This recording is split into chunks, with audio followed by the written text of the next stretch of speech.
E hoje vamos com um produto que é vendável o ano inteiro. Na dúvida, pode fazer ele, que é venda na certa. E com um sabor que agrada sempre. Então vamos de pão de mel no sabor de brigadeiro gourmet. Nesse vídeo eu vou compartilhar um pouco da minha produção, pois quem acompanha o canal sabe que eu também faço esse produto para vender. Então, nesse vídeo eu compartilho com vocês o brigadeiro, dicas de produção e, é claro, como é uma sugestão para o seu Faça e Venda, também compartilho a minha precificação. Então, bora conferir esse conteúdo, pois esse produto vale a pena. E se você gosta de vídeos assim, de conteúdos para lucrar, já deixa aqui nos comentários para mim. E se você é novo por aqui e também gosta, se inscreve, pois toda semana tem essas novidades. Para o brigadeiro, eu utilizei 4 caixas de leite condensado, cada caixa contendo 395 gramas, e na descrição do vídeo eu vou deixar todas as medidas para vocês. Vou preparar na panela mexedora, pois é uma grande quantidade, mas ao longo do vídeo eu vou dando dicas para você que não tem essa panela. Vou utilizar 3 colheres de sopa não muito cheia de farinha de trigo, é o meu espessante, eu gosto muito, mas é opcional. Junto da farinha, já coloco 8 colheres de sopa de chocolate em pó, esse é o 50% cacau. Já misturo muito bem os secos no leite condensado para evitar os gruminhos, aí sim eu venho com o restante dos ingredientes. Aqui, gente, eu estou fazendo 4 receitas, então se você quer apenas uma receita, você pega a quantidade que eu deixei na descrição e divide por 4. Mas se alguém tiver dificuldade com isso, deixa nos comentários, que aí eu deixo também na descrição as quantidades para apenas uma receita. Misturei tudo muito bem, aí eu venho com 6 caixas de creme de leite. Aqui é a caixa tradicional de 200 gramas, então totalizando 1,2 kg. Misturo novamente, como eu sempre falo para vocês, o creme de leite ele também contém alguns espessantes na composição, então assim que eu coloco ele misturando, eu também evito os gruminhos. Feito isso, levo para fogo médio. Precisa mexer sempre, tá, gente? A minha querida funcionária vai mexer toda hora, não vai parar por nenhum minuto, ela é excelente. Se você for fazer na panela, é a mesma coisa, você não pode parar de mexer até atingir o ponto que a gente precisa. Como algumas pessoas têm a dificuldade de diferenciar o ponto da panela mexedora para a panela comum que a gente tem em casa, eu vou falar o tempo para vocês do que eu fiz aqui. É um tempo exato? Não, porque vai depender também do fogo de cada um. Porém, vocês podem ter uma base nessas quantidades. Então, o meu preparo nessas quantidades foram de 25 minutos com o meu fogo ligado. Nesse procedimento que vocês estão vendo, mexendo sempre. Depois desses 25 minutos, eu desligo o meu fogo, coloco o chocolate e deixo mexendo mais 5 minutos. Como essa panela é bem grossa, o calor dela nesses 5 minutos também continua o cozimento. Na panela comum, eu te sugiro de qual forma? Você dá o ponto ideal, o ponto que você está acostumado a trabalhar, ou então o qual eu mostro aqui para vocês. Coloca o chocolate com o fogo desligado e mexe somente até o chocolate derreter. O meu recheio já passou pelo processo de cozimento e eu vou deixar ele nesse ponto. Eu ergo a minha espátula, a princípio ele ainda cai um pouquinho mais fino, depois ele vai caindo em pequenos blocos. Nesse momento eu desligo o meu fogo, vou colocar o meu chocolate e deixar com o fogo desligado mais 5 minutos. Aqui ele também vai aumentar o ponto por conta do cozimento do calor da panela. E eu vou utilizar 400 gramas de chocolate, estou utilizando no sabor blend, que é da minha preferência, para ficar mais suave. Aqui, gente, tive que fazer uns ajustes na imagem, porque a pessoa aqui colocou o braço na frente. Quase nunca, né, faço isso, só que não, né? Então, para não ficar dúvidas, coloquei todo o meu chocolate e agora com o fogo desligado, somente com o calor da panela, vou deixar mais 5 minutos. E vai ficar nesse ponto. O recheio escorre apenas um pouquinho e já começa a cair em pequenos blocos. Se você for fazer na panela comum, será o mesmo ponto. A única coisa é que você não desliga o fogo para aproveitar o calor da panela. Você vai mexendo até atingir o ponto. E uma outra coisa, tá, gente? Eu nunca deixo a velocidade da panela na máxima, que é a velocidade da espátula. Eu sempre deixo na 3, que no meu caso aqui é a velocidade média.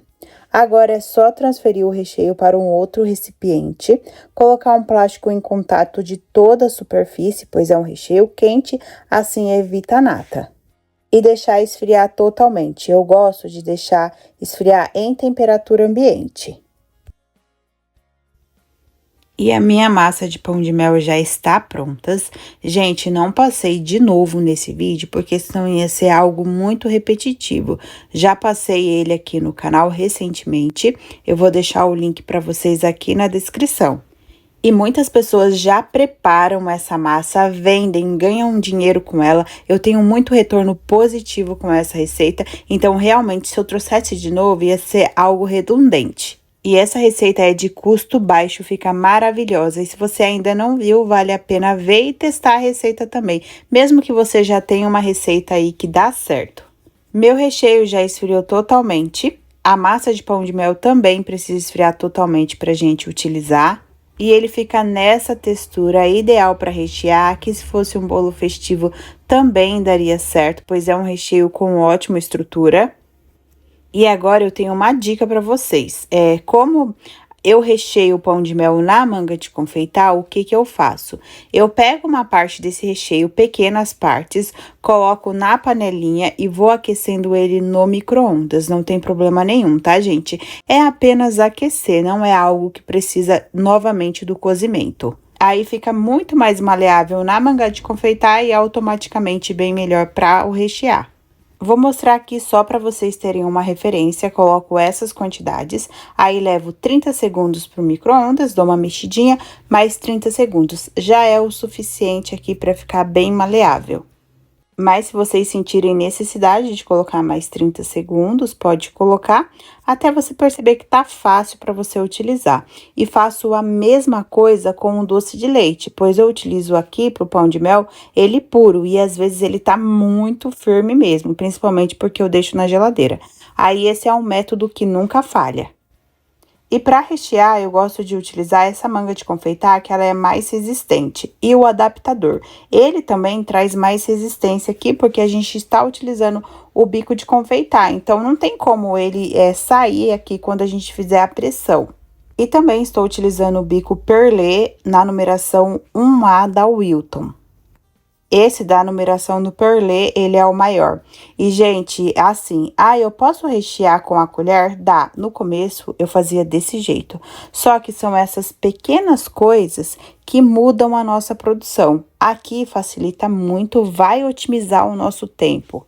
E isso pode até parecer besteira, mas quando a gente vai fazer algo pela primeira vez, vamos supor aqui o pão de mel, já aconteceu também comigo em bolos festivos. Por eu não ter as ferramentas certas, ou então as informações que fazem toda a diferença, a gente fala, nossa, deu muito trabalho, nunca mais na minha vida eu quero fazer isso. Mas são essas pequenas coisas que trazem a mudança. Então, se puder investir nesses detalhes que trazem diferença, para uma produção é bem melhor. E aqui eu já tenho a minha massa de pão de mel, lembrando que está frio. E, gente, olha que massa maravilhosa. Lembrando, tá, que é uma receita de custo baixo. E, gente, em vídeo de produção assim, como às vezes não dá tempo para eu me atentar tanto na gravação, então muitas das vezes eu vou entrar na frente aqui da câmera, tá? Eu já peço desculpas, porque se eu for cortar toda vez que eu entro na frente da câmera, quase não vai sobrar imagem para vocês. E sobre otimizar a produção também, gente, uma dica é sempre você produzir etapas. Aqui, primeiro eu faço todos os meus recheios, depois eu faço todas as minhas massas, depois eu recheio todos os sabores, depois eu venho banhando, depois eu vou embalar. Isso tudo também vai otimizar o nosso tempo. Aqui, para rechear, eu corto meu pão de mel com uma faquinha de serra, tá, gente? Coloco tudo ali na mesma fileira para rechear, depois as tampinhas para eu fechar, isso ajuda também bastante. E se você quiser mais dicas de produções, nos outros 2 vídeos que já tem aqui no canal de pão de mel, eu passo bastante dicas, até mesmo para você ter facilidade na hora de lavar as suas forminhas de pão de mel. E para rechear, gente, vocês podem observar que eu dou 2 voltinhas a princípio, assim eu consigo colocar mais recheio e depois eu preencho o miolinho.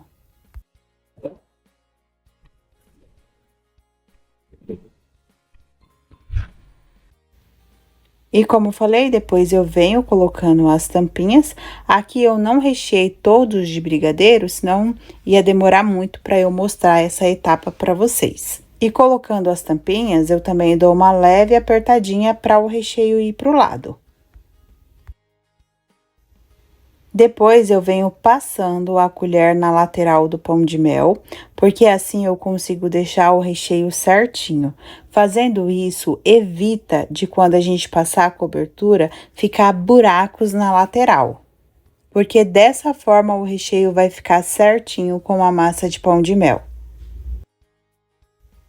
E nessa produção eu também fiz o pão de mel no sabor de doce de leite. No outro vídeo eu mostrei para vocês, se eu não me engano, de doce de leite e também no sabor de prestígio. E é o mesmo procedimento, tá, gente? Eu aqueço o doce de leite, recheio, depois eu venho arrumando a lateral. E depois de rechear todos, eu venho banhando. Aqui eu utilizo um garfinho próprio para pão de mel, mas se você não tiver, não tem problema, utilize um garfo. No primeiro vídeo eu mostrei essa dica também. É claro que se você tiver, é bem melhor, pois entra naquilo que eu falei para vocês. Tendo as ferramentas certas, facilite muito. Já tenho a minha cobertura derretida, que eu tava ali 10 anos mostrando isso para vocês, porque eu não sei, mas estava. Fiz o derretimento como indica o fabricante, para ela ficar bem fluida dessa forma. Gente, essa forma do derretimento também pode te custar. Se você superaquece aqui a sua cobertura, você gasta muito mais cobertura, porque ela não vai ficar fluida dessa forma. Então, faço o derretimento com calma, eu faço de 30 em 30 segundos, levando no micro-ondas. Cada pausa de 30 segundos eu mexo. Se você não tiver micro-ondas, pode ser esse processo no banho-maria, mas se você não souber como faz o derretimento no banho-maria, dá uma pesquisadinha aí, gente, porque não é você ligar o fogo e com o fogo desligado você fazer o derretimento do chocolate ou cobertura. E como falei, mais um processo que vai influenciar muito aqui no seu bolso e no seu tempo de produção. Então, faça sempre com calma. E eu banho dessa forma, eu espeto o garfinho no pão de mel, seguro ele e vou passando a colher. Dessa forma, eu também já vou retirando os excessos, então eu fico com uma casquinha bem fininha no pão de mel. E uma outra dica, tá, gente? Aqui, eu vejo que a minha cobertura tá esfriando, o que que eu faço? Eu posso levar novamente para o micro-ondas. Quantas vezes eu tiver essa necessidade, respeitando ali a temperatura do derretimento, apenas isso. Quando a cobertura vai esfriando aqui também, se você não aquecer novamente, vai mudando aqui a cor do pão de mel, tá? Vai perdendo o brilho. No fim do vídeo eu mostro isso para vocês. Então, aqueça novamente mesmo a sua cobertura, sempre que precisar, até mesmo para você manter mais brilho aí no pão de mel. E sobre banhar os pães de mel, gente, é claro que existe vários outros métodos, esse é o qual eu mais me adaptei. E é claro que você vai se adaptar conforme as suas habilidades, pois não existe um certo ou um errado, tá? Existe o que dá certo para mim e o que dá certo para você. E para diferenciar o sabor, eu gosto sempre de fazer detalhes diferentes no pão de mel. Esse de brigadeiro eu vou colocar granulado, que combina bastante, né? O de doce de leite eu faço os risquinhos. Mas aqui precisa ser com a cobertura ainda molhada, tá, gente? Então, eu vou colocando de 3 em 3, senão depois não dá certo mais, não gruda mais. E já banhei todos no sabor de brigadeiro, minha cobertura também já cristalizou. Precisa deixar cristalizar totalmente pra gente ir para a próxima etapa. E aqui, gente, é a diferença que dá quando a nossa cobertura vai esfriando. Percebam que vai ficando umas marquinhas, até na hora da gente banhar, a gente consegue ver essas marquinhas. Tá vendo que o brilho da cobertura vai sumindo. Então, aqueça sua cobertura sempre que você sentir necessidade para o brilho do seu pão de mel ficar mais intenso. E agora eu venho retirando o excesso de cobertura que às vezes fica em algumas partes aqui do pão de mel. É apenas os excessos mesmo, o que tá mais certinho eu sempre deixo. Para isso eu utilizo uma faquinha sem serra e já vou colocando em um recipiente, porque essas sobras, gente, a gente pode aproveitar, tá? Aqui mesmo, como eu não ia banhar mais pães de mel, o que que eu faço com essas sobrinhas? Eu faço a minha logo de chocolate, depois eu vou colocando nos meus produtos. Depois é só colocar no saquinho. Eu vou utilizar vários modelos aqui, tá, gente? Eu queria acabar com os restinhos que eu tinha aí guardado. Então, eu vou mostrar duas medidas para vocês aqui, as duas medidas dão certo. E o pão de mel de doce de leite eu já tinha embalado, utilizei essa embalagem, já tinha selado também, depois só faltava eu colocar o laço. E olha, gente, nesse, como eu falei, o detalhe eu gosto de fazer risquinhos. E para embalar o pão de mel não tem segredo nenhum, né, gente? É só a gente colocar ali no saquinho e pronto. Aqui eu vou utilizar a seladora, mas muitos e muitos anos eu utilizei o fechinho aramado. Ele é bem útil. Algumas pessoas até chamam de fecho mágico. E se você for utilizar o fecho, gente, o importante é sempre deixar bem embalado. E depois de embalar todos, eu venho selando.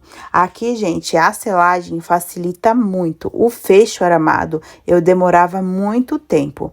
E eu ainda coloco lacinho, né? Mas eu tô repensando se eu vou continuar colocando lacinho, porque demora muito tempo. Eu tô pensando em investir em uma seladora que sela e corta, justamente para eu não ter esse trabalho mais.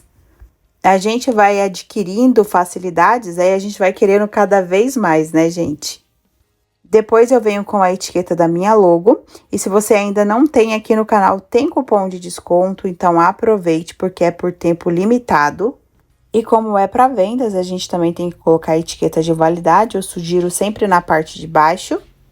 Sobre a precificação, eu vou deixar passando todas as informações aqui na tela para vocês, lembrando que é somente no sabor de brigadeiro, que foi o qual eu compartilhei com vocês. O aplicativo sugeriu para as minhas vendas no valor de R$ 8,11 cada unidade. E sobre a validade, esse sabor eu dou a validade de 5 dias em temperatura ambiente e 10 dias sobre refrigeração. E aí, pessoal, gostaram de mais um vídeo de produção aqui para o canal? Eu espero que sim e que esse conteúdo te incentive de alguma forma para você começar hoje mesmo a lucrar. E se gostou, deixa aqui nos comentários para mim, eu gosto muito da interação de vocês. Qualquer dúvida, deixe também aqui nos comentários. E se você reproduzir qualquer receita aqui no canal, me marca lá no Instagram para eu repostar o seu trabalho e também posta lá no meu grupo do Facebook. E, gente, olha que pão de mel fofinho. Que pena que eu não posso dividir com todos vocês que estão aqui comigo, porque ele fica maravilhoso. E eu já vou ficando por aqui e eu te espero na próxima. Tchau, tchau!